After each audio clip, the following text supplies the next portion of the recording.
നാം നേരത്തെ പറഞ്ഞതുപോലെ ശബരിമല സ്വർണ്ണ കവർച്ച കേസുമായി ബന്ധപ്പെട്ട് സർക്കാർ വല്ലാതെ പതറി നിന്ന ഒരു സാഹചര്യമായിരുന്നു.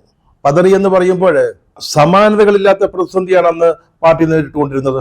പാർട്ടിയുടെ പത്തനംതിട്ട ജില്ലാ കമ്മിറ്റി അംഗമടക്കം 2 മുൻ പ്രസിഡന്റുമാർ, ദേവസ്വം ബോർഡിന്റെ മുൻ പ്രസിഡന്റുമാർ അറസ്റ്റിലാവുകയാണ്. ചെറിയ കാര്യമാണോ? അറസ്റ്റിലായ പത്മകുമാർ ഇപ്പോൾ ജില്ലാ കമ്മിറ്റി അംഗം മാത്രമാണെങ്കിലും ദീർഘകാലമായിട്ട് പാർട്ടിയുടെ ജില്ലാ സെക്രട്ടേറിയറ്റ് അംഗമായിരുന്നു. ഇപ്പോഴും സെക്രട്ടേറിയറ്റ് ഒരു സ്ഥാനം ഒഴിച്ചിട്ടിരിക്കുന്നത് അദ്ദേഹത്തിന് വേണ്ടിയാണെന്നാണ് പറയുന്നത്.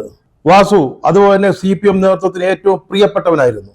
ഇവർ രണ്ടുപേരും അറസ്റ്റിലാവുകയാണ്. വല്ലാത്തൊരവസ്ഥയിലേക്കാണ്, പതനത്തിലേക്കാണ് പാർട്ടിയെ ഈ വക സംഭവ വികാസങ്ങൾ കൊണ്ടെത്തിച്ചത്. ഇതുമായി ബന്ധപ്പെട്ട് ചിന്തിക്കുമ്പോൾ വ്യാഴാഴ്ചയ്ക്ക് ഒരു പ്രത്യേകതയുണ്ട്. അതായത് ഈ പെൺകുട്ടി മുഖ്യമന്ത്രിയെ കണ്ട് പരാതി കൊടുത്ത ആ ദിവസത്തിനൊരു പ്രത്യേകതയുണ്ട്.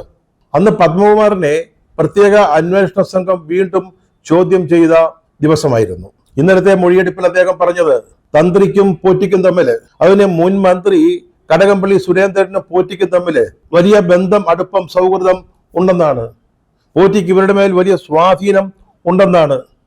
അതാണ് പത്മകുമാറിന്റെ മൊഴി.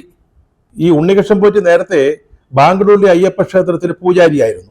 ആ ക്ഷേത്രത്തിലും തന്ത്രി കണ്ഠരര് രാജീവര് തന്നെയാണ് തന്ത്രി. അപ്പോൾ സ്വാഭാവികമായിട്ടും അവിടുത്തെ പൂജാരിയും അവിടെയും തന്ത്രിസ്ഥാനം വഹിക്കുന്ന കണ്ഠരര് രാജീവരും തമ്മിൽ ബന്ധവും സൗഹൃദവും ഉണ്ടാവുന്ന വളരെ സ്വാഭാവികമാണ്.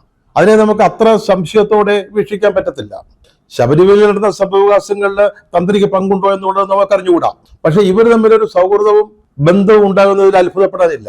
പക്ഷേ മന്ത്രിയായിരുന്ന കടകംപള്ളി സുരേന്ദ്രൻ, തന്ത്രിയല്ല മന്ത്രിയായിരുന്ന കടകംപള്ളി സുരേന്ദ്രൻ, അദ്ദേഹവും പോറ്റിയും തമ്മിൽ എങ്ങനെയാണ് വലിയ ബന്ധം ഉണ്ടാവുന്നത്? പോറ്റിക്ക് എങ്ങനെയാണ് കടകംപള്ളിയിലെ വലിയ സ്വാധീനം ഉണ്ടാവുന്നത്?